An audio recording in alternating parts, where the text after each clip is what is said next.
Good evening, basketball fans, wherever you may be. Welcome to the NBA Final. Portland and Chicago.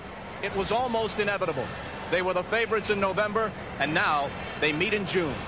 We're all ready for this game, and the noise level here at the stadium will soon be earth-shattering.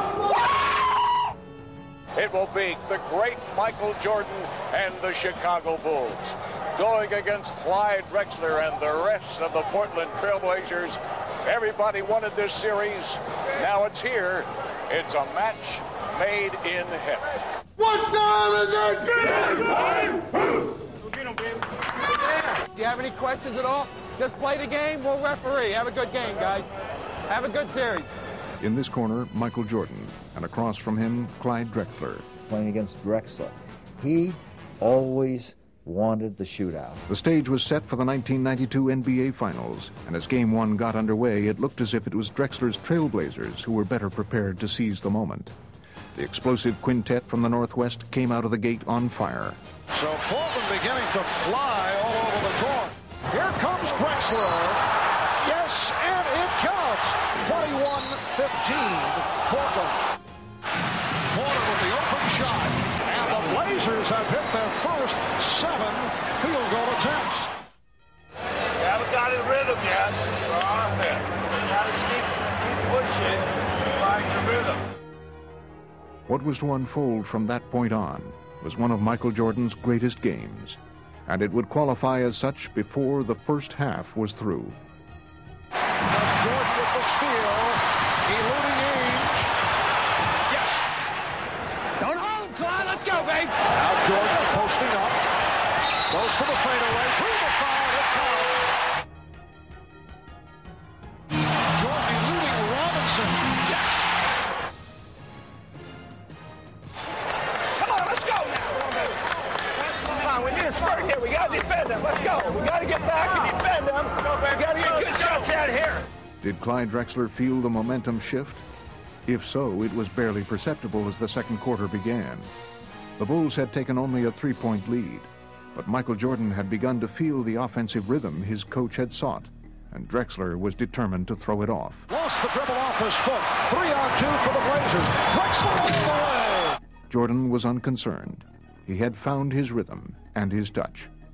But what would transpire over the next 10 minutes of play was noteworthy not only for the accuracy of Jordan's shots, but also for their range.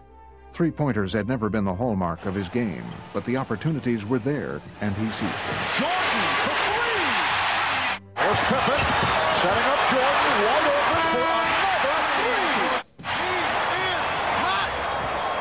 Said to Phil, do you see what's happening? And he said, yeah.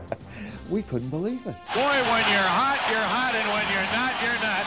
And that young fella is hot. I remember being on the floor during that half and a couple times catching the ball well beyond the three-point line and looking to the weak side and seeing Michael there and just throwing it to him, and it was, it just was an instinct. You just tell you knew they were going in that night.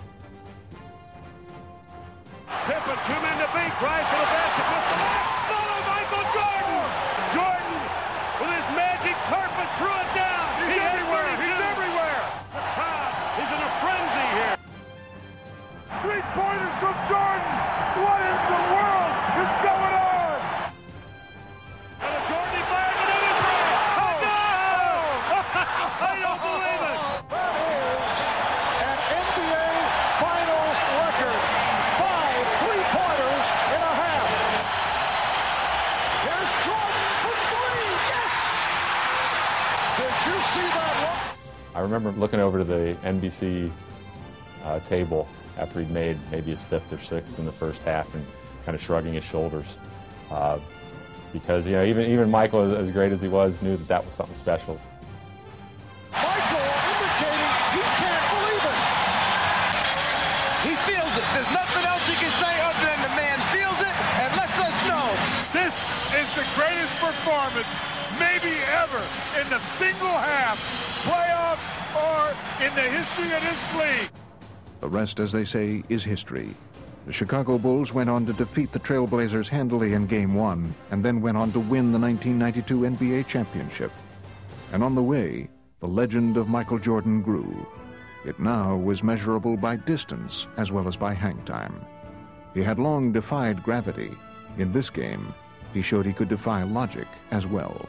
What a start for the defending world champions of the NBA. I started running for that three-point line. I felt a great rhythm. It felt like a free throw, really, from that distance. The only thing you could just sit back and say, ah, and wow, and woo, just like a little kid out there, everything he threw up, he hit. He was hot, and we all knew it. He knew it, and he just was going to go out there. I don't think he was going to miss from 2, from 3, or from half-court range. He just had that feeling. And so, after a series that brought us one of Michael Jordan's greatest games, he and the Bulls celebrated their second NBA championship. It was a scene that would be repeated 4 more times in the years ahead.